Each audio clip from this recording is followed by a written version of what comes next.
قرار ڈرامہ تو آلموسٹ اپنے اینڈ کی طرف چل پڑا ہے، کیونکہ اب تک تو سلمان اور مایا کی ساری حقیقت کے بارے میں جنید کو بھی پتہ چل چکا تھا، اور اس نے خود اپنی آنکھوں سے ان دونوں کو ملاقات کرتے ہوئے نہ صرف دیکھا تھا بلکہ بڑی بے تکلفی کے ساتھ ان دونوں کو اس طرح ریسٹورنٹ میں بیٹھے ہوئے بھی دیکھ لیا تھا۔ اور اس کے بعد تو اس کے دل و دماغ میں یہ بات کلیئر ہو چکی ہے کہ مایا اس کو دھوکہ دے رہی ہے۔ اصل میں تو وہ سلمان سے ڈھکے چھپے مل رہی ہے، جس کا مطلب یہ ہے کہ وہ اب بھی اس سے رجوع کرنا چاہتی ہے۔ اور اس کے انکار کے اوپر تو سلمان کو بہت زیادہ غصہ بھی آ گیا تھا، اور اسی لیے مایا نے اس سے طلاق بھی مانگ لی ہے، کیونکہ وہ تو جنید کو کبھی بھی وقت سے پہلے یہ بات نہیں بتانا چاہتی تھی کہ وہ سلمان سے شادی کرنا چاہتی ہے، اور اس سے طلاق لینے کے لیے وہ اس کے بچے کو بھی مروانا چاہتی تھی۔ اسی لیے تو اس نے اس کو ثبوت دکھا کر یہ ثابت کر دیا تھا کہ مجھے دھوکہ نہ دو، کیونکہ جنید تو اب تک یہ بات سمجھ چکا ہے کہ مایا اس کو دھوکہ تو دے رہی ہے لیکن اس کے بچے کو بھی نقصان پہنچا سکتی ہے۔ اس لیے آفس پہ جانے کی بجائے وہ سارا دن گھر پر اس کی نظر رکھتا ہے تاکہ وہ کوئی بھی حرکت کرنے سے پہلے اس کو روک سکے۔ لیکن ان دونوں کے آپس کے تعلقات تو اب بہت زیادہ خراب بھی ہو چکے ہیں،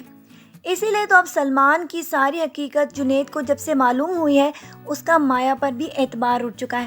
اور وہ اپنے بھائی سے بھی بہت جلد ملاقات کر کے اسے ایکسکیوز کرنے والا ہے۔ جبکہ دوسری طرف اب عمار کو بھی اس بات کا اندازہ ہو چکا تھا کہ وہ فریحہ کے ساتھ بہت برا سلوک کر چکا ہے، اور اس پر شک کی بنا پر کتنا بڑا الزام بھی لگا چکا ہے۔ اسی لیے تو رانا نے بھی اس کو بہت ساری باتیں سنا دی ہیں کہ تم اس لائق ہی نہیں کہ فریحہ تمہارے ساتھ رہے اور کسی بھی قسم کا تعلق رکھے۔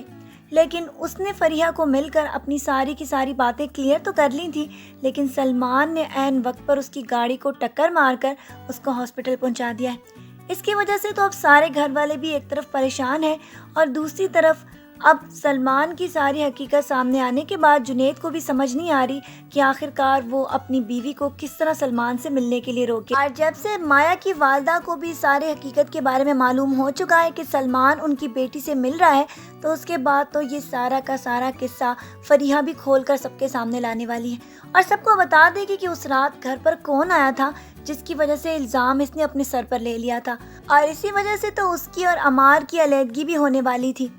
اب تو یہ دیکھنا ہے کہ آیا نادرہ بیگم، جو کہ اپنی بیٹی کے اوپر بہت مان رکھتی ہے، اس کو اس بات کے اوپر روک سکے گی، یا پھر سے اس کا گھر برباد ہو جائے گا۔ آج کے پرومو ریویو کو اسی بات پر ختم کرتے ہیں، اور پھر ملیں گے۔ اپنا ڈھیر سارا خیال رکھیے گا، بہت ساری دعاؤں کے ساتھ۔ اللہ حافظ۔